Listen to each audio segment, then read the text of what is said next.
नमस्कार दोस्तों, मैं आपका होस्ट एंड दोस्त स्वागत करता हूं अपने इस प्यारे से यूट्यूब चैनल में। और आज के इस वीडियो में हम बायोलॉजी यानी कि जीव विज्ञान के मॉडल क्वेश्चन पेपर के बारे में डिस्कस करेंगे विथ कंप्लीट एक्सप्लेनेशन, ताकि 2022-23 के ईयर के मतलब इस साल के जो आपका इस साल का मॉडल क्वेश्चन पेपर, ताकि आपको सिर्फ रटना ना पड़े, इसको आप समझ भी सके कि इस एमसीक्यू का ये आंसर क्यों होगा। तो इस वीडियो में हम लोग ऑब्जेक्टिव देखेंगे और इसका नेक्स्ट पार्ट का वीडियो में हम लोग सब्जेक्टिव आंसर देखेंगे, ठीक है। तो आप ये वीडियो हो सकता है कि थोड़ा सा लंबा हो जाए, क्योंकि आपको यहाँ पे सिर्फ हम आंसर ही नहीं बताएंगे, आंसर वो क्यों है ये भी बताएंगे, ठीक है ना, ताकि आपको ये सिर्फ रटना ना पड़े, आप उसको समझें और तब उसका आंसर लिखिए, ठीक है। तो चलिए वीडियो को शुरू करते हैं। तो आप जैसे कि देख सकते हैं, आपका सबसे पहला क्वेश्चन क्या है। सबसे पहला क्वेश्चन आपका पूछ रहा है कि which of the following is known as father of genetics. तो हमेशा याद रखिए कि फादर ऑफ जेनेटिक्स जब भी पूछा जाए आपको, तो इसका आंसर होता है ग्रिगोर मेंडेल। कौन होता है? ग्रिगोर मेंडेल आंसर होता है इसका, ठीक है, ग्रिगोर मेंडेल। तो इसका आंसर ऑप्शन देख लीजिए, तो कहाँ पे है ये देख सकते हैं, आपका ऑप्शन नंबर 1 ग्रिगोर मेंडेल, ये हो जाएगा आपका नंबर 1 का ऑप्शन ए, ठीक है। अब हम चलते हैं नेक्स्ट क्वेश्चन पे। तो आपका नेक्स्ट क्वेश्चन क्या है? नेक्स्ट क्वेश्चन है कि which of the following statement is not correct. ये हमेशा ये ध्यान रखिएगा कि करेक्ट दिया है कि नॉट करेक्ट दिया है। तो सबसे पहले करेक्ट और नॉट करेक्ट अगर जब भी देगा, तो यहाँ पे क्या दिया है? Not correct. क्या करेक्ट नहीं है? किसके लिए? जेनेटिक कोड के लिए। तो सबसे पहले हम जेनेटिक कोड का फीचर्स देख लेते हैं, उसके बाद आपको इसमें से कौन सा ऑप्शन होगा बताते हैं। तो सबसे पहले जेनेटिक कोड का फीचर्स क्या होता है? तो सबसे पहला जेनेटिक कोड जो होता है, कोडॉन जो होता है, वो क्या होता है? आपका ट्रिपलेट होता है। Codon is a triplet. दूसरा क्या होता है? जेनेटिक कोड जो होता है वो अनएम्बिगुअस होता है और स्पेसिफिक होता है। One unambiguous and specific. Unambiguous का क्या मतलब होता है? अनएम्बिगुअस का मतलब एक कोड जो होता है, वन कोड जो होता है, वो सिर्फ एक अमीनो एसिड के लिए कोड करेगा। और अब दूसरा देखिए कि इसका फीचर जेनेटिक कोड जो होता है वो डी जनरेट होता है। क्या होता है? जेनेटिक कोड डी जनरेट होता है। जेनेटिक कोड डी जनरेट का मतलब कि एक amino acid more than one codon, मतलब एक से ज़्यादा codon, more than one codon, एक कोडॉन से ज़्यादा अमीनो एसिड उसको कोड कर सकता है, ठीक है। अब दूसरा देखिए, इसका प्रॉपर्टी क्या होता है? जेनेटिक कोड जो होता है वो कॉमा लेस होता है। Genetic code is comma less, ठीक है। और next property of genetic code is universal. Genetic code is universal. Genetic code आपका यूनिवर्सल होता है। तो ये सब आपका कुछ 5 प्रॉपर्टीज होते हैं तो आपका जेनेटिक कोड का। तो देख लेते हैं इसमें से जेनेटिक कोड का कौन सा प्रॉपर्टी नहीं है। तो ठीक है, तो जैसे आप सबसे पहला ऑप्शन दे सकते हैं, genetic code is a triplet. हाँ, जेनेटिक कोड आपका ट्रिपलेट होता है। Genetic code is specific and unambiguous. इसका मतलब क्या होता है कि एक कोड जो होता है एक अमीनो एसिड के लिए कोड करेगा, ठीक है, ये भी सही है। जेनेटिक कोड इज यूनिवर्सल, ये भी सही है। तो इसमें से पूछ रहा है कौन सा सही नहीं है, तो इसमें से आपका ऑप्शन हो जाएगा डी, क्योंकि इसमें से सब सही है, तो ऑप्शन नंबर डी। तो आपका क्वेश्चन नंबर 2 का क्या होगा? Option number D. तो चलिए चलते हैं आपका नेक्स्ट क्वेश्चन पे, क्वेश्चन नंबर 3 पे। तो क्वेश्चन नंबर 3 क्या बोल रहा है आपका कि which of the following is an example of active immunity. इसमें से कौन सा एक्टिव इम्यूनिटी का एग्जाम्पल है, ठीक है, एक्टिव इम्यूनिटी एग्जाम्पल है। तो आपको याद रखना है कि वैक्सीनेशन जो होता है वो एक्टिव इम्यूनिटी का एग्जाम्पल होता है। किसका एग्जाम्पल होता है? एक्टिव इम्यूनिटी का। और याद रखिए कोलोस्ट्रम जो होता है वो पैसिव इम्यूनिटी का एग्जांपल होता है। पैसिव इम्यूनिटी, लेकिन नेचुरल पैसिव इम्यूनिटी का एग्जांपल होता है। किसका? नेचुरल पैसिव इम्यूनिटी का एग्जांपल होता है। और ये रेडीमेड एंटीबॉडी भी पैसिव इम्यूनिटी होता है, लेकिन आपको याद रखना है ये आर्टिफिशियल होता है, आर्टिफिशियल पैसिव इम्यूनिटी। तो इसका आंसर क्या हो जाएगा आपका? इसका आंसर हो जाएगा एक्टिव इम्यूनिटी का एग्जांपल है आपका वैक्सीनेशन। ऑप्शन ए 3 का ऑप्शन ए आपका सही है। चलिए अब नेक्स्ट क्वेश्चन पे चलते हैं। तो चलिए हम देख लेते हैं क्वेश्चन नंबर 4 का। अब तो क्वेश्चन नंबर 4 में क्या पूछ रहा है? विच ऑफ द कौन सा कंडीशन में प्लांट के पास both male and female reproductive organ होता है। तो आपको एक बार बता दें, जो अगर both male and female reproductive organ हो तो उसको कौन सा कंडीशन बोलते हैं हम लोग? उसको बाइसेक्सुअल कंडीशन बोलते हैं, और भी उसका बहुत सारा नाम होता है, अभी बताते हैं, ठीक है। मोनोएसियस का क्या मतलब होता है? मोनोएसियस अगर प्लांट में बोथ मेल एंड फीमेल होगा तो उसको हम लोग मोनोएसियस प्लांट बोलेंगे, ठीक है। मेल और फीमेल अगर दोनों है तो उसको हम लोग मोनोएसियस बोलेंगे, ठीक है। और डायसियस का क्या मतलब होता है? डायसियस में प्लांट के पास आइदर मेल होगा या आइदर फीमेल होगा, या तो मेल होगा और या तो फीमेल होगा, दोनों नहीं होगा, एक ही होगा, ठीक है। और अगर यही डायोसियस कंडीशन, या ये प्लांट का है, यही डायोसियस कंडीशन अगर फंजाई में होता है, किस में होता है? फंजाई में। डायोसियस कंडीशन अगर यही फंगी में होता है तो उसको हम लोग क्या बोलते हैं? हेट्रोथैलिक स्पीसीज बोलते हैं, ठीक है। यूनिसेक्सुअल कंडीशन वही बोल रहा है आपका, यूनिसेक्सुअल मतलब सिर्फ प्लांट में एक ही गिव पार्ट होगा, या तो मेल या तो फीमेल पार्ट होगा। तो आपका करेक्ट ऑप्शन क्या है? आपका करेक्ट ऑप्शन है option A, monoecious plant. Monoecious plant का मतलब plant contain both male and female reproductive organ. तो चलिए क्वेश्चन नंबर सी देख लेते हैं। क्वेश्चन नंबर सी आपको क्या बोल रहा है? क्वेश्चन नंबर 5 क्या बोल रहा है आपका? तो क्वेश्चन नंबर 5 आपका क्या बोल रहा है कि सेल मेडिएटेड रिस्पॉन्स किससे एसोसिएटेड होता है? तो आपको एक बात हमेशा बता दें कि जो बी सेल होता है वो होता है आपका ह्यूमरल मेडिएटेड। याद रखिएगा, ह्यूमरल मेडिएटेड रिस्पॉन्स होता है, ह्यूमरल मेडिएटेड। ह्यूमरल मेडिएटेड क्या मतलब होता है? ह्यूमरल मेडिएटेड का मतलब होता है वो इम्यून रिस्पॉन्स जिसमें एंटीबॉडी इन्वॉल्व हो, ठीक है, जिसमें एंटीबॉडी इन्वॉल्व होता है। और दूसरा याद रखिएगा आपका टी सेल से। टी सेल जो होता है वो आपका सेल मेडिएटेड होता है, सेल मेडिएटेड, सेल मेडिएटेड। तो इसमें जो इम्यून रिस्पॉन्स होता है वो साइटोटॉक्सिसिटी, जो टी सेल होता है ना वो फॉरेन ऑर्गेनिज्म को खा जाता है। खा जाता है मतलब उसका फैगोसाइटोसिस कर देता है, ठीक है, उसको साइटोटॉक्सिक सेल्स होता है, ठीक ना, उसको मार देता है। तो आपका क्या पूछा है कि सेल मेडिएटेड इम्यून रिस्पॉन्स कौन है? तो आपका करेक्ट ऑप्शन हो जाएगा T cell. T cell cell mediated immune response होता है, क्योंकि बी सेल जो होता है आपका क्या होता है? बी सेल आपका ह्यूमरल मेडिएटेड इम्यून रिस्पॉन्स होता है। चलिए ये हो गया आपका क्वेश्चन नंबर 5। अब हम लोग देख लेते हैं क्वेश्चन नंबर 6 क्या है, ठीक है। तो क्वेश्चन नंबर 6 आपको क्या पूछ रहा है? क्वेश्चन नंबर 6 जरूर पूछ रहा है कि इंटरफेरॉन्स आर सेक्रेटेड बाय, मतलब इंटरफेरॉन्स क्या होता है, कौन सेक्रेट करता है इंटरफेरॉन्स को? तो ये बहुत ही सिंपल क्वेश्चन है और इंपॉर्टेंट क्वेश्चन है, ठीक है ना। ये बहुत ही सिंपल एंड इंपॉर्टेंट क्वेश्चन है। क्यों? क्योंकि ये प्योर आपका एनसीईआरटी के लाइन से उठाया है, डायरेक्ट एनसीईआरटी का लाइन से उठाया है, ठीक है। तो इसका आंसर जो हो जाएगा कि इंटरफेरॉन जो होता है वो वायरस इन्फेक्टेड सेल्स सेक्रेट करते हैं। कौन सा? Virus infected sales, virus infected sales इसको सेक्रेट करते हैं, ठीक है। तो ये देखिए कि इसका ऑप्शन नंबर डी हो जाएगा, virus infected cells secrete interferons, ठीक है। अब हम लोग नेक्स्ट क्वेश्चन देख लेते हैं। तो चलिए तो देख लेते हैं क्वेश्चन नंबर 7। तो क्वेश्चन नंबर 7 आपको क्या बोल रहा है? क्वेश्चन नंबर 7 आपको बोल रहा है कि ट्यूमर क्या है, what is tumours is are. तो आपको बता दें ट्यूमर जो होता है वो ग्रुप ऑफ सेल्स होता है, सेल्स का ग्रुप होता है, ठीक है। तो सेल्स ग्रुप जिसका फीचर क्या होता है? इसका फीचर होता है जिसमें कॉन्टैक्ट इनिबिशन एब्सेंट होता है, एब्सेंट, कॉन्टैक्ट इनिबिशन एब्सेंट होता है, ठीक है। कॉन्टैक्ट इनिबिशन इसका एब्सेंट होता है। तो कॉन्टैक्ट इनिबिशन जो एब्सेंट होगा तो वही आप ऑप्शन होगा। चलिए पढ़ लेते हैं कि क्या ऑप्शन है। ट्यूमर से ऑप्शन ए बोल रहा है group of cells which have lost the property, हाँ, जो जिसमें कॉन्टैक्ट इनिबिशन नहीं हो, तो यही आपका आंसर है, ठीक है। लेकिन बाकी ऑप्शन भी पढ़ लेते हैं, ठीक है। देख लिया, group of sales having property of contact inhibition नहीं, क्योंकि ये नॉर्मल सेल्स में होता है, ठीक है। दूसरा ऑप्शन क्या बोल रहा है? Group of sales having specific function, ये भी नॉर्मल सेल्स का प्रॉपर्टी है। से group of sales having general function, ये भी नॉर्मल सेल्स का फंक्शन है। तो आपको याद रखना है कि tumour is are group of cells, option A is the correct, ठीक है।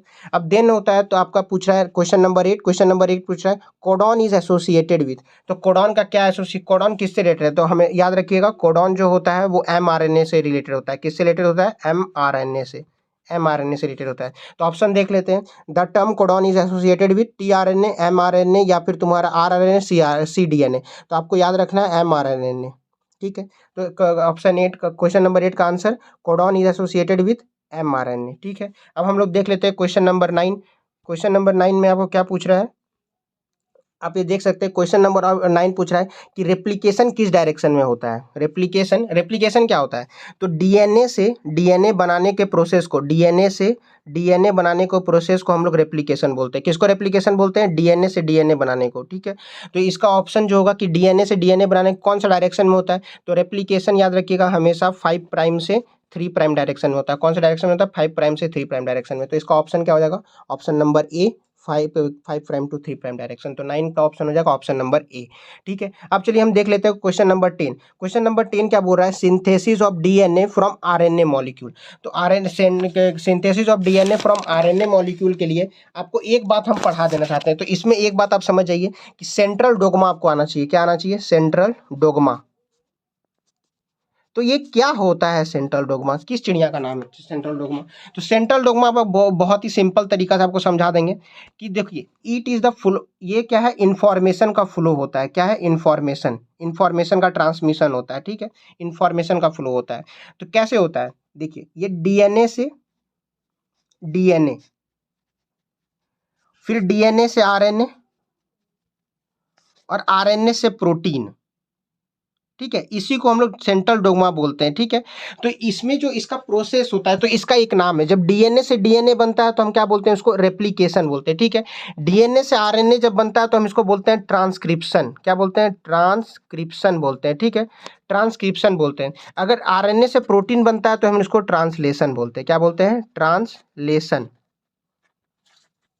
ट्रांसलेशन बोलते हैं। ठीक है, तो अब ऑप्शन देख लेते हैं क्या बोल रहा है। और हाँ, इसमें एक और चीज है कि ये तो सेंट्रल, डीएनए से आरएनए को ट्रांसक्रिप्शन बोलते हैं। अगर ट्रांस आरएनए से डीएनए वापस घूम जाए तो क्या बोलेंगे उसको हम लोग, डीएनए से आरएनए तो उल्टा जा रहा है तो इसको क्या बोलेंगे, रिवर्स ट्रांसक्रिप्शन। तो वही डीएनए से अगर आरएनए बनेगा, डीएनए से आरएनए बनेगा तो हम उसको बोलेंगे ट्रांसक्रिप्शन, लेकिन वापस जाएगा तो रिवर्स ट्रांसक्रिप्शन बोलेंगे। क्या बोलेंगे, रिवर्स ट्रांसक्रिप्शन। तो synthesis of DNA molecule from RNA molecule. तो क्वेश्चन नंबर 10 का करेक्ट, क्वेश्चन नंबर 10 का आपका करेक्ट आंसर हो जाएगा ऑप्शन, आरएनए मॉलिक्यूल से डीएनए मॉलिक्यूल बनने को हम लोग क्या बोलते हैं, रिवर्स ट्रांसक्रिप्शन बोलते हैं। तो चलिए अब देख लेते हैं हम लोग क्वेश्चन नंबर 11। क्वेश्चन नंबर 11 क्या पूछ रहा है कि क्या करेक्टली मैच नहीं है। ठीक है ना, विच of the following is not correctly match. तो अब देख लेते, सारा ऑप्शन पढ़िए। तो सबसे पहले क्या बोल रहा है, मेन आर्क। मेन आर्क मतलब क्या, जो फर्स्ट मेंस्ट्रुएशन आता है पुबर्टी पे उसको मेन आर्क बोलते हैं, तो एकदम सही है। मेनोपॉज, जो मेनोपॉज जब मेंस्ट्रुएशन रुक जाता है तो उसको बोलते हैं सेसेशन ऑफ मेंस्ट्रुएशन साइकिल, ये भी बिल्कुल सही आंसर बोल रहा है। कॉर्पस लुटियम क्या होता है, कॉर्पस लुटियम ग्रेफियन फॉलिकल को, ग्रेफियन फॉलिकल से जब हम लोग ओवुलेशन होता है और ओवम निकल जाता है, तब वो जो बचा हुआ ग्रेफियन फॉलिकल होता है उसी को हम लोग कॉर्पस लुटियम बोलते हैं। तो ये भी सही है, तो तीनों आंसर सही है। तो इसमें से क्या पूछ रहा है आपका, विच of the following is not correctly match. Correctly match क्या है, सारा करेक्टली मैच है। तो 11 का आपका आंसर हो जाएगा option number D, none of this, none of the above is the correct answer.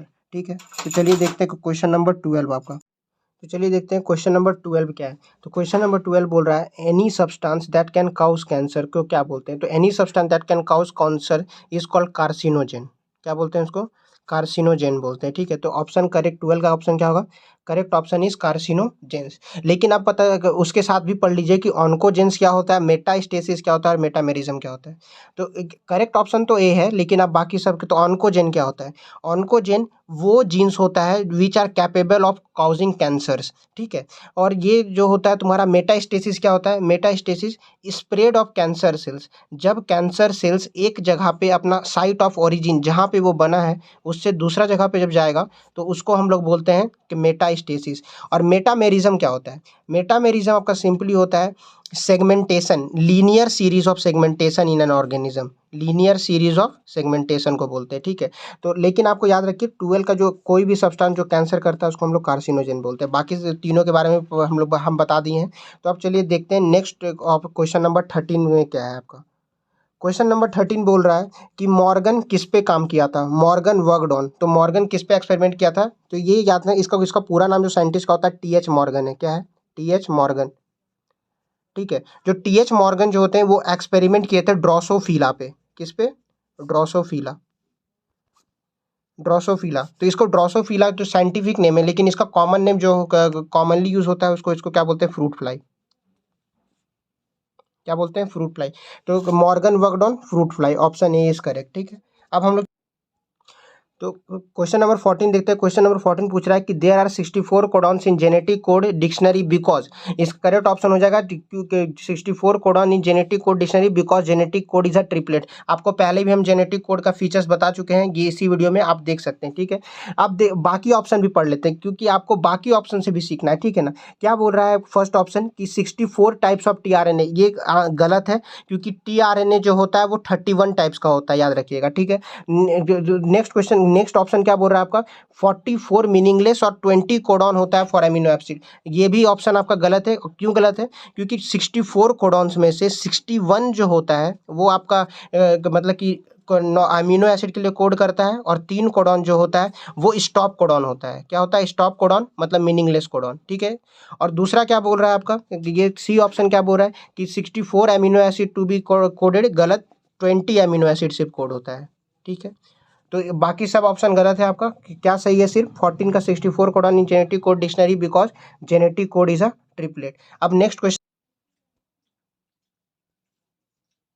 तो आपको चलिए क्वेश्चन नंबर 15 देख लेते हैं। क्वेश्चन नंबर 15 क्या बोल रहा है कि Meta, what do you mean by metastasis. तो आपको इससे पहले ही बता दिए थे कि मेटास्टेसिस जो होता है कैंसर सेल का स्प्रेड को बोलते हैं, ठीक है ना। कैंसर सेल का स्प्रेड कहाँ से, और साइट ऑफ ओरिजिन से, जहाँ पे वो बना है उससे किसी अदर पार्ट से, अदर पार्ट पे, तो उसी को हम लोग क्या बोलते हैं, अदर पार्ट पे अगर उसका स्प्रेड हो रहा है तो उसको हम लोग मेटास्टेसिस बोलते हैं। तो कौन सा ऑप्शन है, तो पढ़ लीजिए सारा ऑप्शन। तो ये देखिए ऑप्शन है क्या बोल रहा है, spread of tumour away from their origin. तो ये करेक्ट ऑप्शन है। तो एक बात याद रखिएगा, जैसे ही ऑप्शन ए में आपको आंसर मिल रहा है, फटाक से ऑप्शन ए टिक करने की जरूरत नहीं है, बाकी सब भी पढ़ लीजिएगा कि पता चले कहीं ऑल ऑफ दीज या नन ऑफ दीज है कि ए एंड बी है, वो सब ऑप्शन भी बनता है, ठीक है ना। तो एक बार ये तो सही है कि spread of tumour away from their origin, बाकी ऑप्शन पर confinement of the tumour to the site of origin, क्या वहीं पे रहता है, नहीं, तो इसको मेटास्टेसिस नहीं बोलते हैं। एनलार्जमेंट ऑफ सेल साइज, इसको भी नहीं बोलते हैं। डिग्रेडेशन ऑफ द सेल, इसको भी नहीं बोलते हैं। तो करेक्ट ऑप्शन आपका क्या हो जाएगा, करेक्ट ऑप्शन हो जाएगा मेटास्टेसिस, का मतलब spread of tumour away from their site of origin. तो चलिए नेक्स्ट क्वेश्चन देख लेते हैं। क्वेश्चन नंबर 16 क्या है। क्वेश्चन नंबर 16 क्या बोल रहा है आपको कि technique of DNA fingerprinting, DNA fingerprinting कहाँ पे यूज होता है, ठीक है, डीएनए फिंगरप्रिंटिंग कहाँ पे यूज होता है। तो सिंपल आपको याद रखना है, डीएनए फिंगरप्रिंटिंग जो होता है 3 जगह पे यूज होता है, ठीक है, 3 जगह पे डीएनए फिंगरप्रिंटिंग यूज होता है। एक तो फॉरेंसिक साइंस में, कहाँ पे, फॉरेंसिक साइंस में, ठीक है। एक जो आप लोग सीआईडी में देखे होंगे फिंगरप्रिंट जो होता है और डीएनए चेक करता है, वो भी फॉरेंसिक साइंस में। दूसरा जो होता है वो बायोडाइवर्सिटी में यूज होता है, कहाँ पे, बायोडाइवर्सिटी में, कि पता करने के लिए ये कौन सा ऑर्गेनिज्म है या कैसा ऑर्गेनिज्म, उसके बारे में जानने के लिए। तीसरा होता है इवोल्यूशनरी बायोलॉजी के लिए, कहाँ पे, इवोल्यूशन के लिए यूज करते हैं हम लोग, इवोल्यूशन का स्टडी में। कैसे, कि ये देखने के लिए कि कौन सा ऑर्गेनिज्म कहाँ से आया है, जैसे कि आपका जो ह्यूमंस कहाँ से इवॉल्व किए हैं, ह्यूमन कहाँ से इवॉल्व किए हैं, जो आपका चिकन जो बोलता है वो कहाँ से आपका इवॉल्व किया है। तो ये सब पढ़ने के लिए हम लोग जो होता है एक वहाँ पे भी डीएनए फिंगरप्रिंटिंग यूज होता है। तो करेक्ट ऑप्शन क्या हो जाएगा आपका, 16 का हो जाएगा आपका डी, ऑल ऑफ दिस, तीनों में, कि फील्ड ऑफ साइंस में, forensic science, genetic biodiversity, evolutionary biology में भी। तो चलिए नेक्स्ट क्वेश्चन देख लेते हैं हम लोग, क्वेश्चन नंबर 17। तो क्वेश्चन नंबर 17 आपको क्या बोल रहा है कि इसमें से कौन सा डिजीज सेक्सुअली ट्रांसमिटेड नहीं है, एसटीडी नहीं है, एसटीडी नहीं है, नॉट, यहाँ पे ये याद रखिएगा, नॉट एसटीडी, एसटीडी नहीं है पूछ रहा है, नॉट एसटीडी। तो एसटीडी नहीं है, तो आपको याद रखना है हेपाटाइटिस बी एसटीडी है, सेक्सुअली ट्रांसमिटेड एक डिसऑर्डर, एक डिजीज है। गोनोरिया भी सेक्सुअली ट्रांसमिटेड डिसऑर्डर है। सिफिलिस भी सेक्सुअली ट्रांसमिटेड डिसऑर्डर है। यहाँ पे याद रखिएगा टाइफॉइड जो होता है वो, टाइफॉइड जो है वो आपका बैक्टीरियल इन्फेक्शन है, ठीक है ना, बैक्टीरियल इन्फेक्शन है, जो कैसे फैलता है, जो फूड फूड और वाटर से फैलता है, food and water, contaminated food and water, जो गंदा खाना और पानी से फैलता है, ठीक है ना, कॉन्टामिनेटेड, ठीक है, कॉन्टामिनेटेड फूड एंड वाटर से ये टाइफॉइड फैलता है। तो टाइफॉइड जो होता है वो एसटीडी नहीं है। तो करेक्ट ऑप्शन 17 का हो जाएगा आपका सी, ठीक है। अब नेक्स्ट क्वेश्चन हम चलते हैं, क्वेश्चन नंबर 18 क्या कह रहा है, ठीक है। तो ये देख सकते हैं क्वेश्चन नंबर 18 आपको पूछ रहा है कि which of the genetic disease is caused bye trisomy 21 chromosome, 21 chromosome का ट्राइसोमी का क्या होता है।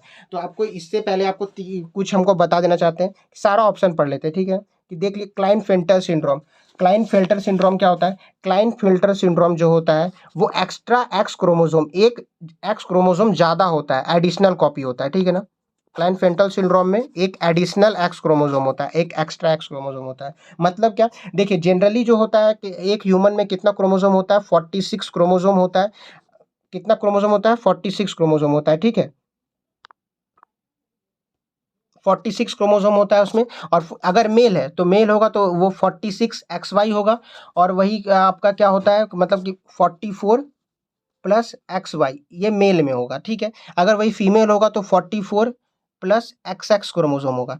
अगर यही एडिशनल एक और एक्स क्रोमोसोम आ जाए, एक और एडिशनल एक्स क्रोमोसोम आ जाए, तो उसको हम लोग क्या बोलते हैं, उसको हम लोग क्लाइनफेल्टर सिंड्रोम बोलते हैं, ठीक है। अब नेक्स्ट ऑप्शन देख लेते हैं क्या बोल रहा है नेक्स्ट ऑप्शन आपको। तो नेक्स्ट ऑप्शन आपको बोल रहा है कि Turner syndrome, Turner syndrome, Turner syndrome क्या होता है, टर्नर सिंड्रोम अगर एक एक्स क्रोमोसोम एब्सेंट हो जाए, क्या हो जाए, एब्सेंट हो जाए, एक एक्स क्रोमोसोम अगर एब्सेंट है तो उसको हम लोग टर्नर सिंड्रोम बोलते हैं। तो इसका जेनेटिक क्या हो जाएगा, 45 एक्सोटाइप बोलते हैं। तो क्या बोलते हैं, 45 एक्सोटाइप, याद रखिएगा। डाउन सिंड्रोम क्या होता है, डाउन सिंड्रोम में आपका एक एडिशनल 21 नंबर का क्रोमोसोम एडिशनल होता है, एक एक्स्ट्रा 21 नंबर का क्रोमोसोम होता है। तो यही क्वेश्चन पूछा था कि ट्राइसोमी 321 क्रोमोसोम कहाँ पे होता है, तो यही आपका करेक्ट ऑप्शन हो जाएगा, option number C, down syndrome is the correct option, trisomy of 21। लेकिन अब पीकेयू के बारे में भी जान लेते हैं कि पीकेयू क्या है। तो पीकेयू आपका क्या है, तो पीकेयू फेनाइल केटोनूरिया, फेनाइल केटोनूरिया में आपका एक एंजाइम एब्सेंट होता है, कौन सा, फिनाइल एनालिन हाइड्रोक्सिलेज। क्या एब्सेंट होता है, फिनाइल एलानिन हाइड्रोक्सिलेज जो होता है, एक एंजाइम होता है, वो इसमें एब्सेंट होता है। ठीक है, तो यही आपका करेक्ट, तो आपका इसका क्वेश्चन का correct answer trisomy 21 down syndrome. ठीक है, क्या हो जाएगा, down syndrome, option number C. ठीक है, this is the correct answer, option number C, down syndrome. ठीक है, अब नेक्स्ट क्वेश्चन देख लेते हैं क्या बोल रहा है। वही आपका ये तो आपको पहले ही पढ़ा दिए थे, सेंट्रल डोग्मा, ये सेंट्रल डोग्मा का क्वेश्चन है। ठीक है, तो सेंट्रल डोग्मा पहले ही पढ़ा देते हैं। डीएनए से आरएनए, डीएनए से डीएनए बनता है तो क्या बोलते हैं, रेप्लिकेशन। डीएनए से आरएनए बनता है तो क्या बोलते हैं, इसको ट्रांसक्रिप्शन बोलते हैं। ठीक है, और आरएनए से प्रोटीन बनता है तो ट्रांसलेशन बोलते हैं। ठीक है, तो ऑप्शन देख लिए, करेक्ट ऑप्शन क्या होगा, रेप्लिकेशन, ट्रांसक्रिप्शन और आपका translation. Replication, transcription, translation, option A is correct, option A is correct. ठीक है, अब हम देख लेते हैं क्वेश्चन नंबर 20 पे क्या है। ठीक है, क्वेश्चन नंबर 20 पे क्या है, this is the question number 20। Question number 20 बोल रहा है ओरी क्या होता है, ओ आर आई साइट किसको बोलते हैं। तो ओ आर आई साइट का फुल फॉर्म याद रखिएगा, क्या बोलते हैं इसको, origin of replication. O R I site, origin of replication, मतलब रेप्लिकेशन जहाँ से स्टार्ट होता है। तो ऑप्शन क्या बोल रहा है, पढ़िए, a unique sequence where replication initiated, जहाँ से रेप्लिकेशन स्टार्ट होगा, तो यही करेक्ट ऑप्शन है कि क्या है, ओरी is the site of replication initiated, जहाँ से आपका रेप्लिकेशन स्टार्ट होगा। बाकी ऑप्शन क्या बोल रहा है कि region where DNA replication terminated, गलत, जहाँ पे रेप्लिकेशन स्टार्ट होता है उसको ओरी साइट बोलते हैं। ठीक है, आपका ऑप्शन सी क्या बोल रहा है, ऑप्शन सी बोल रहा है रीजन वेयर ट्रांसक्रिप्शन इनिशिएटेड, ये गलत है, ओरी नहीं, उसको प्रोमोटर रीजन बोलते हैं, जहाँ से ट्रांसक्रिप्शन स्टार्ट होगा उसको हम लोग प्रोमोटर रीजन बोलते हैं। ठीक है, तो करेक्ट ऑप्शन क्या है आपका, ओरी इज द साइट जहाँ पे रेप्लिकेशन स्टार्ट होगा, ऑप्शन ए इज करेक्ट। अब नेक्स्ट क्वेश्चन हम लोग देख लेते हैं, क्वेश्चन नंबर 21। क्वेश्चन नंबर 21 क्या बोल रहा है, क्वेश्चन नंबर 21 आपको बोल रहा है कि transfer of character from one generation to another, एक जनरेशन से अदर जनरेशन में अगर अगर कैरेक्टर का ट्रांसफर हो रहा है तो उसको हम लोग क्या बोलते हैं। तो कैरेक्टर का ट्रांसफर को हम लोग इनहेरिटेंस बोलते हैं, क्या बोलते हैं, इनहेरिटेंस। ठीक है, इनहेरिटेंस बोलते हैं। लेकिन आपको एक बात याद रखना है यहाँ पे, इस तरह क्वेश्चन समझ लीजिए आप, कि अगर पूछे आपका कि यही question transfer of character from one generation to another दे, और इनहेरिटेंस और हेरिडिटी दोनों ऑप्शन रहे, तो आपको किसको मारना है, इनहेरिटेंस पे टिक करना है। लेकिन अगर अगर इनहेरिटेंस ना हो, उस ऑप्शन में इनहेरिटेंस नहीं दिया हो और हेरिडिटी दिया हो, तो आपको हेरिडिटी भी ऑप्शन सही है, क्योंकि आपको याद रखना है, एनसीईआरटी का ये लाइन है कि inheritance forms the basis of, inheritance forms basis, basis of heredity, heredity का ये बेसिस फॉर्म करता है इनहेरिटेंस। ठीक है, तो अगर आपका ये क्वेश्चन रहे और उसमें इनहेरिटेंस हेरिडिटी दोनों रहेगा, तो आपको इनहेरिटेंस पे टिक करना है। अगर इनहेरिटेंस ना हो और हेरिडिटी दिया हो, तो आप हेरिडिटी को भी आपको टिक कर सकते हैं, वो भी करेक्ट रहेगा। लेकिन अगर दोनों रहेगा तो आपको इनहेरिटेंस टिक करना है। ठीक है, और बाकी ऑप्शन भी पढ़ लीजिए कि बाकी ऑप्शन क्या बोल रहा है, वेरिएशन क्या होता है और म्यूटेशन क्या होता है।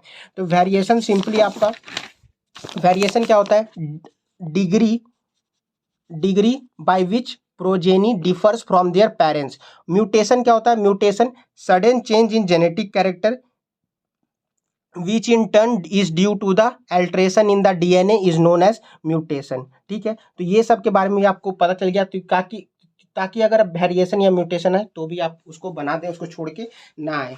अब नेक्स्ट ऑप्शन क्या, नेक्स्ट क्वेश्चन क्या बोल रहा है, क्वेश्चन नंबर 22। क्वेश्चन नंबर 22 आपको पूछ रहा है कि फर्टिलाइजेशन कहाँ पे होता है। क्वेश्चन नंबर 22 आपको पूछ रहा है कि फर्टिलाइजेशन कहाँ पे होता है, फर्टिलाइजेशन टेक्स प्लेस एट इन, कहाँ पे होता है फर्टिलाइजेशन। तो फर्टिलाइजेशन आपका एम्पुला में होता है। ठीक है ना, कहाँ पे होता है, एम्पुला में, एम्पुला, तो ampulla is the correct option. ठीक है, नेक्स्ट क्वेश्चन आपको क्या है, human blood group is an example of. तो याद रखिएगा, ह्यूमन ब्लड ग्रुप जो होता है, blood group, human blood grouping, ABO blood grouping, कौन सा, A B O blood grouping जिसको बोलते हैं, ये दो दो प्रॉपर्टी शो करता है, एक कोडोमिनेंस का और मल्टीपल एलेलिज्म का भी। तो एबीओ ब्लड ग्रुप जो होता है ना, एबीओ ब्लड ग्रुप, ये आपका दो चीज़ करता है, कोडोमिनेंस और मल्टीपल एलिलिज्म, मल्टीपल एलिलिज्म। ठीक है, तो देख लेते हैं option. Human blood group is an example of codominance, सही है। मल्टीपल एलिज्म, ये भी सही है, ये भी सही है। तो ऑप्शन हो जाएगा बोथ ए एंड बी। तो करेक्ट ऑप्शन क्या है आपका कि 23 का option number C, both A and B is correct. ठीक है, अब जान लीजिए कि कोडोमिनेंस क्या होता है, मल्टीपल एलिज्म क्या होता है, और इनकम्प्लीट डोमिनेंस हम किसको बोलते हैं। 23 का सी तो होगा, लेकिन ये टर्म को आप समझ लीजिए। ठीक है, ये तीनों टर्म को आप समझ लीजिए। तो कोडोमिनेंस का क्या मतलब होता है? कोडोमिनेंस मतलब phenomenon in which two alleles express themselves independently when present together in an organism. मतलब ये बोल रहा है कि अगर दो, एक हम आप पढ़े होंगे पहले, डोमिनेंट ट्रेट और रिसेसिव ट्रेट। तो यहाँ पे कोडोमिनेंस का मतलब कोई डोमिनेंट नहीं, कोई रिसेसिव नहीं, दोनों अगर इक्वली प्रेजेंट होगा तो दोनों इक्वली एक्सप्रेस करेगा। क्या करेगा? दोनों दोनों इक्वली एक्सप्रेस करेगा। ठीक है, मल्टीपल एलिलिज्म मतलब आप क्या बोले थे, एक ट्रेट के लिए अगर दो एलील फॉर्म होता है, जैसे टॉल के लिए, टॉल और शॉर्ट वाला आप जो पढ़े थे, तो कैपिटल टी ये टॉल था, स्मॉल टी, तो यह दो, टॉल का दो फॉर्म है, एक capital T small T, height का दो फॉर्म, एक टॉल एक शॉर्ट, दो एलील फॉर्म हुआ। तो ये मल्टीपल एलिज्म का मतलब होता है कि एक दो से अगर ज़्यादा एक जीन का फॉर्म है तो उसको बोलते हैं। इसका डेफिनेशन क्या हो जाएगा? इसका डेफिनेशन हो जाएगा more than two alteration form allele of a gene occupying the same locus on a chromosome is known as multiple allelism. तो इसका ही, क्योंकि एबीओ ब्लड ग्रुप क्या होता है पता है? इसका 3 एलील फॉर्म होता है, आई ए, आई बी एंड आई ओ होता है। ठीक है ना, 3 चीज होता है आई ओ, इसलिए I A B O blood grouping. Incomplete dominance क्या बोलता है? इनकम्प्लीट डोमिनेंस क्या होता है? इनका phenomenon in which phenotype of F1 hybrid offspring do not resemble any of the parent but is an intermediate between the expression of their homozygous state। इसका मतलब क्या होता है वो समझिए। देखिए, एक आप स्नैपड्रैगन का एग्जांपल पढ़े होंगे। स्नैपड्रैगन क्या होता है? एक फ्लावर है, ठीक है ना, फ्लावर है जिसमें दो फॉर्म होता है, एक रेड वाला कैपिटल आर स्मॉल आर, ये रेड फ्लावर होता है, ये वाइट फ्लावर होता है। जब दोनों को हम लोग क्रॉस ब्रीड करेंगे तो F1 जो होगा ना, ना रेड होगा ना वाइट होगा, ये आपका पिंक आ जाता है, पिंक आता है, कैपिटल आर स्मॉल आर। ठीक है, तो इसमें आपको देख सकते हैं ना ही ये रेड हुआ और ना ही ये वाइट हुआ, दोनों पेरेंट्स से वो मिल नहीं रहा है। तो इसीलिए हम लोग इसको क्या बोलते हैं? इनकम्प्लीट डोमिनेंस, की कोई डोमिनेंट नहीं है। तो इसका करेक्ट ऑप्शन क्या होगा? 23 का आपका सी होगा, बोथ ए एंड बी। लेकिन आपको इनकम्प्लीट डोमिनेंस, मल्टीपल एलिज्म और इनकम्प्लीट डोमिनेंस भी आपको बता दें, ताकि आपको सिर्फ रटना ना पड़े, आप इसको समझ सके। ठीक है, तो ये डिटेल एक्सप्लेनेशन इसलिए दे रहे हैं।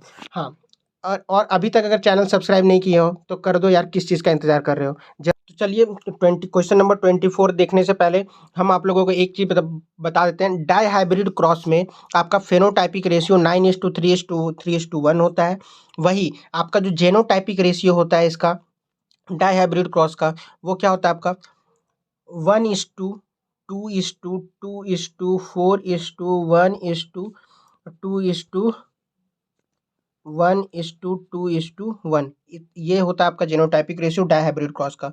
मोनोहाइब्रिड क्रॉस का जो होता है, मोनोहाइब्रिड क्रॉस का जो रेशियो होता है, फेनोटाइपिक रेशियो होता है आपका 3:1, और वही जेनोटाइपिक रेशियो जो होता है वो होता है 1:2:1। ठीक है, तो अब आपका करेक्ट ऑप्शन देख लेते हैं क्या होगा। ठीक है, तो ये देखिए कि क्या बोल रहा है, डाई हाइब्रिड क्रॉस का फेनोटाइपिक रेशियो 9:3:1 सही है। मोनो हाइब्रिड क्रॉस का फेनोटाइपिक रेशियो 3:1 सही है। नेक्स्ट ऑप्शन देख लेते हैं। ठीक है, मोनो हाइब्रिड क्रॉस का जेनोटाइपिक रेशियो 1:2:1 सही है। तो करेक्ट ऑप्शन क्या हो जाएगा आपका? 24 का करेक्ट ऑप्शन हो जाएगा ऑल ऑफ दी अबव। अब दूसरा क्वेश्चन क्या पूछ रहा है आपका कि क्रोमोजोमल थ्योरी ऑफ इनहेरिटेंस कौन दिया था? तो chromosomal theory of inheritance Sutton and Boveri ने दिया था। कौन दिया था? सर्टन एंड बोवेरी ने। ठीक है, तो इसका करेक्ट ऑप्शन हो जाएगा option D, Sutton and Boveri. Next question क्या बोल रहा है कि कोडिंग सीक्वेंस एक्सप्रेस सीक्वेंस क्या क्या बोलते हैं? तो कोडिंग सीक्वेंस इन mRNA को हम लोग एक्सॉन्स बोलते हैं। क्या बोलते हैं हम लोग? एक्सॉन्स बोलते हैं। ठीक है ना, एक्सॉन्स बोलते हैं। तो इन बाकी ऑप्शन भी देख लेते हैं। 26 का ऑप्शन क्या होगा? ए। लेकिन बाकी ऑप्शन, इंट्रॉन्स क्या होता है? नन कोडिंग सीक्वेंस को बोलते हैं। नन कोडिंग सीक्वेंस को हम लोग इंट्रॉन बोलते हैं। सिस्ट्रॉन क्या होता है? सेगमेंट ऑफ डीएनए और आरएनए को हम लोग बोलते हैं। किसका सेगमेंट? डीएनए या आरएनए का सेगमेंट को हम लोग बोलते हैं सिस्ट्रॉन। सिस्ट्रॉन क्या क्या मतलब होता है? सिस्ट्रॉन जो पॉलीपेप्टाइड के लिए बनाता है। क्या बनाता है? सेगमेंट ऑफ डीएनए आरएनए जो पॉलीपेप्टाइड बनाता है। क्या बनाता है? पॉलीपेप्टाइड। ठीक है। तो ये तो बता दिए इंट्रॉन और सिस्ट्रॉन क्या होता है, लेकिन आपको याद रखना है इसका 21 का ऑप्शन, 26 क्या पूछा था आपका, कोडिंग सीक्वेंस क्या होता है, कोडिंग सीक्वेंस एक्सॉन्स होता है। ठीक है। अब नेक्स्ट क्वेश्चन चल देते हैं, क्या इस स्नैपड्रैगन क्या होता है, आपको पहले ही बता दिए थे। स्नैपड्रैगन जो होता है वो दो तीन तरह का उसका फ्लावर होता है, कैपिटल आर रेड, वाइट, जब क्रॉस करेंगे तो ये बनाएगा पिंक फ्लावर। ठीक है, F1 प्रोजेनी में ये क्या होता है, कैपिटल आर स्मॉल आर। तो ये क्या होता है, इसको बोलते हैं हम लोग इनकम्प्लीट डोमिनेंस।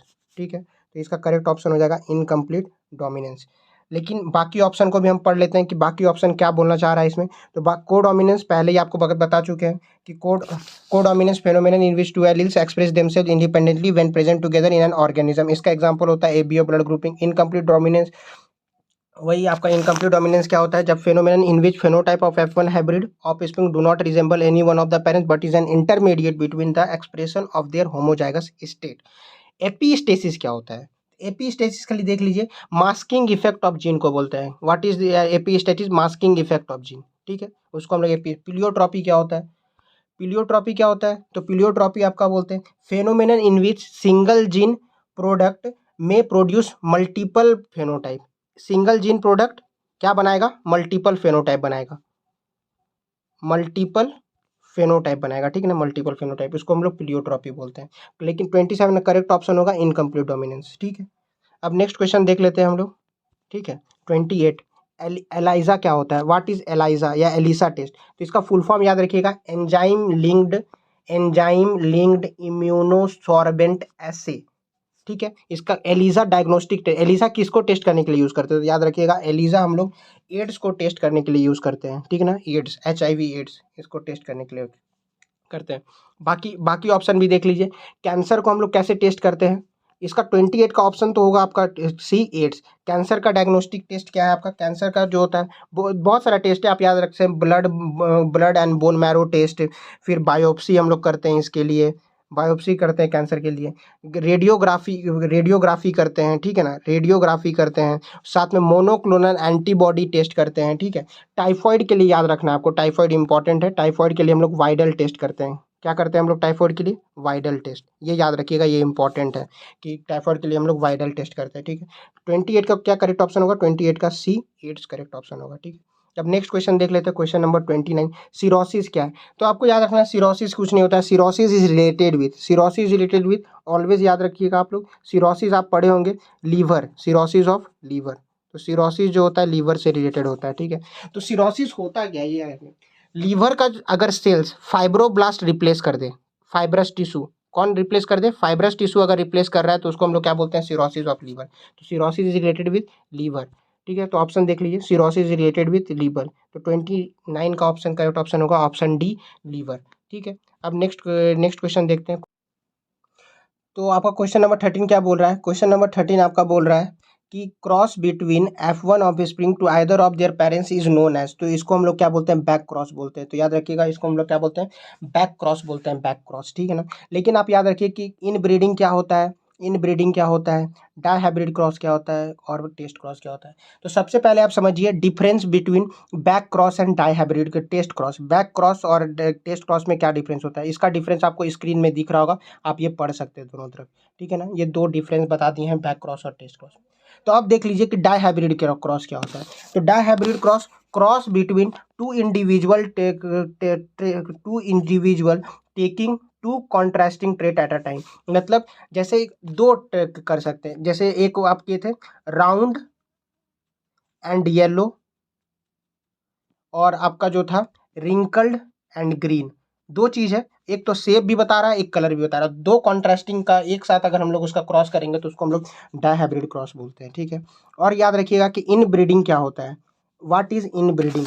तो इन ब्रीडिंग आपको simply crossing of closely related animals with in the same breed for 4 to 6 generation को हम लोग क्या बोलते हैं, इन ब्रीडिंग बोलते हैं। लेकिन इसका करेक्ट ऑप्शन क्या हो जाएगा, 30 का आपका ऑप्शन नंबर बी हो जाएगा, back cross. Cross between F1 offering to either of their parents is known as back cross.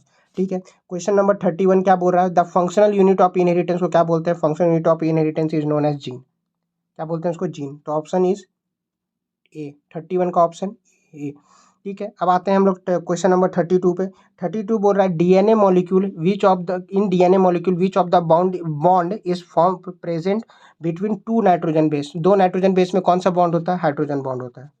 ठीक है, तो करेक्ट ऑप्शन आपका सी हो जाएगा, हाइड्रोजन बॉन्ड। ठीक है, करेक्ट ऑप्शन आपका सी हो जाएगा, हाइड्रोजन बॉन्ड हो जाएगा। ठीक है ना, हाइड्रोजन बॉन्ड। हाँ, तो आप ये तो आपका हाइड्रोजन बॉन्ड होगा, लेकिन बाकी option what is phosphodiester bond?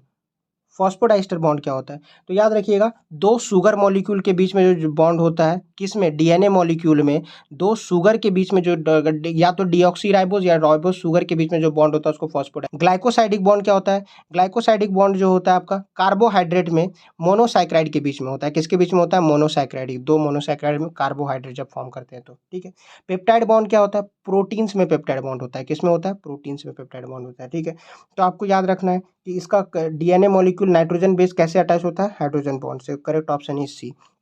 Then आते हैं क्वेश्चन नंबर 33 में। क्वेश्चन नंबर 33 क्या बोल रहा है? Unwinding of DNA is catalysed by. Unwinding of DNA कौन करता है? अनवाइंडिंग ऑफ डीएनए हेलिकेज करता है। ठीक है, याद रखिएगा, हेलिकेज। इसका करेक्ट ऑप्शन क्या हो जाएगा? ऑप्शन नंबर ए। लेकिन आप याद रखिए कि डीएनए पॉलीमरेज क्या करता है? DNA polymerase synthesis of DNA molecule किस क्या करता है? सिंथेसिस करता है किसका? डीएनए का। ठीक है, तो आपको याद रखना है क्या कि अब टोपो आइसोमरेज क्या होता है? टोपो आइसोमरेज जो होता है removal of torsional strain, torsional strain का रिमूवल करता है। डीएनए लाइगेज क्या करता है? डीएनए लाइगेज जो होता है आपका, डीएनए लाइगेज क्या करता है? डीएनए लाइगेज सिंपली ज्वाइन करता है, joins two segment of DNA. दो डीएनए को जोड़ता है।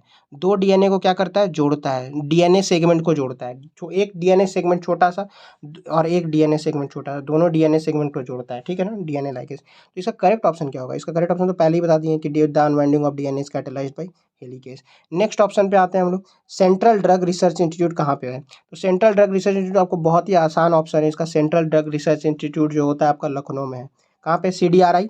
सीडीआरआई याद रखिएगा, ये क्वेश्चन इंपॉर्टेंट है। सीडीआरआई जो होता है आपका लखनऊ में होता है। ठीक है ना, अब नेक्स्ट क्वेश्चन का टर्म जेनोम। जेनोम क्या होता है? तो एक बार आपको जेनोम का डेफिनेशन याद होना चाहिए। जेनोम क्या होता है? तो जेनोम सिंपली होता है, genome haploid set of chromosome को बोलते हैं। क्या बोलते हैं? Haploid set of chromosome.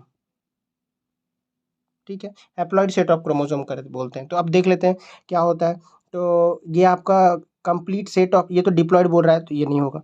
ये क्या होगा? कंप्लीट हैप्लॉइड एन आधा set of chromosome inherited as unit from parent. तो 35 का करेक्ट ऑप्शन हो जाएगा ऑप्शन बी। ठीक है, तो इसी के साथ ये वीडियो यहीं पे कंप्लीट होता है। तो अगर चैनल को अभी तक सब्सक्राइब नहीं किया हो तो कर दो यार, 1000 का टारगेट जल्दी से पूरा करवा दो। और ये था आपका ऑब्जेक्टिव्स बायोलॉजी का। तो इसका पार्ट 2 जो होगा उसमें हम पूरा ये सब्जेक्टिव आंसर समझाएंगे। ठीक है ना, ये देखिए, ये जो आपका जो ये पूरा सब्जेक्टिव आंसर है ना सेक्शन बी, तो इस पे आपका एक डिटेल वीडियो आ जाएगा। थोड़ा वीडियो लंबा जरूर हो जाता है, लेकिन आप एक बार समझ के पढ़िए ताकि आपको रटना याद तो करना ही पड़ेगा, लेकिन समझ के पढ़िएगा तो आपको ज़्यादा देर तक याद रहेगा और एग्जाम में आप आंसर लिख सकते हैं। चलिए ठीक है, तो सेकेंड वीडियो आ जाएगा इसका आपका सब्जेक्टिव पे भी। तो till then see you in the next video. Thank you, have a nice day.